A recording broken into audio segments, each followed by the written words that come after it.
CPI Paravur മണ്ഡലം സമ്മേളനത്തിന് Paravur central ഓഡിറ്റോറിയത്തിൽ തുടക്കമായി. CPI സംസ്ഥാന അസിസ്റ്റന്റ് സെക്രട്ടറി PP സുനീർ ഉദ്ഘാടനം ചെയ്തു.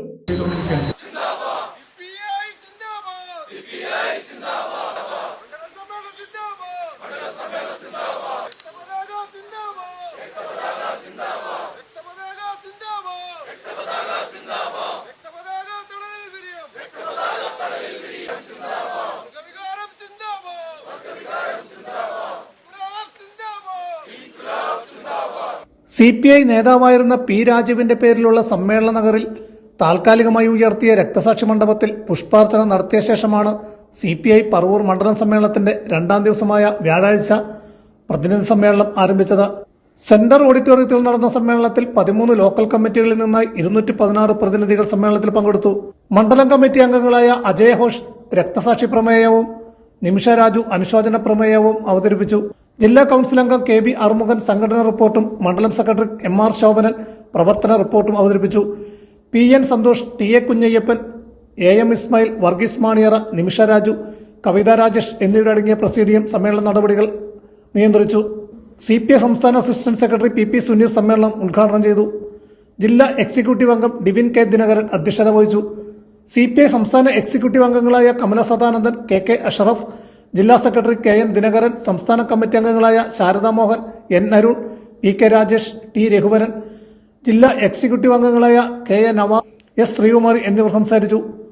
യുവകലാസാഹിത്യ പ്രവർത്തകരുടെ സ്വാഗതഗാനാലാപത്തോടുകൂടിയാണ് സമ്മേളനം ആരംഭിച്ചത്. ഇപ്പോൾ ഈ സമ്മേളനം നടക്കുന്ന കാലഘട്ടത്തിൽ പത്രമാധ്യമങ്ങളിലൊക്കെ നമ്മുടെ പാർട്ടിയിൽ തെരഞ്ഞെടുപ്പുകൾ നിർത്തിവെച്ചു, സംഘടനാപരമായ ഏകാധിപത്യമായ രീതിയിൽ CPI പോകുന്നു എന്നൊക്കെ ചില വാർത്തകളൊക്കെ പത്രമാധ്യമങ്ങൾ കൊടുത്തു. അവർക്ക് യഥാർത്ഥത്തിൽ എന്താണ് നമ്മുടെ സമ്മേളനങ്ങൾ നടക്കുന്നത് എന്നറിയാത്തതുകൊണ്ടാണ്. ഈ സമ്മേളനത്തിലല്ല, കഴിഞ്ഞ കുറേ സമ്മേളനങ്ങളിലായി നമ്മളങ്ങനെ സ്ഥിരമായി ചെയ്തു വരാറുള്ളതാണ് ഒരു പെരുമാറ്റച്ചട്ടം. ഇതുമായി ബന്ധപ്പെട്ടുകൊണ്ട് സമ്മേളനങ്ങൾ വരെയുള്ള കാലഘട്ടങ്ങളിൽ എങ്ങനെ സമ്മേളനങ്ങളിലേക്ക് പോകണം, എങ്ങനെ സമ്മേളനം നടത്തണം എന്നതിനെ കുറിച്ച് ഒരു പൊതുവായ മാനദണ്ഡം നമ്മൾ നിശ്ചയിച്ച് എല്ലാ ഘടകങ്ങൾക്കും നൽകാറുണ്ട്. അത് പാർട്ടി ഭരണഘടനയ്ക്ക് വിരുദ്ധമായ ഒന്നല്ല. ഏതെങ്കിലും കമ്മിറ്റിയിലേക്ക് 11 ആളെ നിൽക്കുന്ന കമ്മിറ്റിയിൽ 12ാമത് ആളുടെ പേര് പറയാൻ പാടില്ല എന്ന നിബന്ധനയോ നിർദ്ദേശമൊന്നും അത് നമ്മൾ കൊടുക്കുന്നില്ല.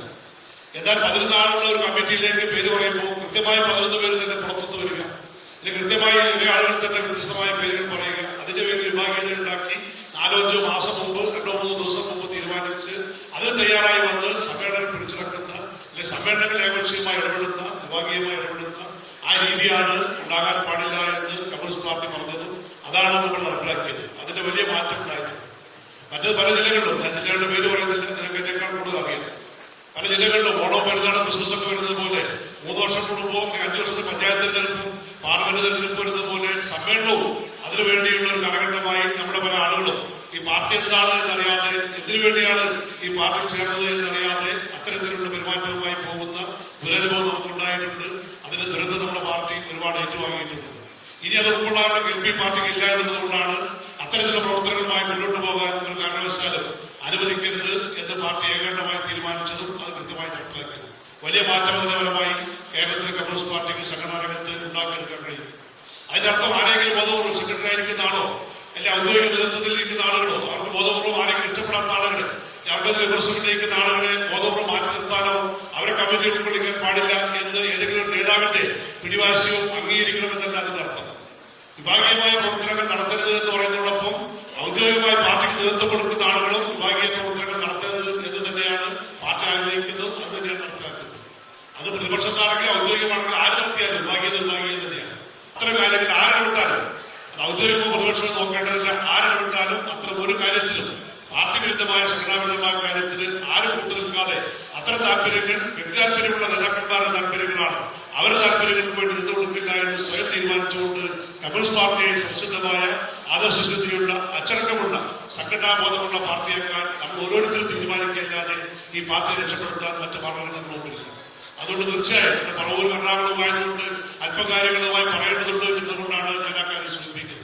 എല്ലാ സമ്മേളനം, ഈ സമ്മേളനം കഴിഞ്ഞാൽ അടുത്ത 3 വർഷം കഴിഞ്ഞ് വരുന്ന സമ്മേളനങ്ങളിലേക്ക് അനുമതി തയ്യാറെടുപ്പ് നടത്തി ബ്രാഞ്ച്, ലോക്കൽ, മണ്ഡലം തൊട്ട് എല്ലാ സമ്മേളനം വരെ കൃത്യമായി ആ രീതിയിൽ ആസൂത്രണം ചെയ്തു പോകുന്നത് ഒരു കാരണവശാലും കമ്മ്യൂണിസ്റ്റ് പാർട്ടിക്ക് സംഘടനാപരമായി ഗുണം. അതിന് ദുരന്തമില്ലാതെ ആരംഭമത് നേട്ടമാണെന്ന് അവകാശപ്പെട്ടാലും പാർട്ടിയെ സംബന്ധിച്ച് ആത്യന്തികമായി ദുരന്തമില്ലാതെ, നഷ്ടമല്ലാതെ അതുകൊണ്ട് ഒരു നേട്ടവും ഉണ്ടാകാൻ പോകുന്നില്ല എന്ന് 100 കണക്കിന് അനുഭവങ്ങൾ നമ്മൾ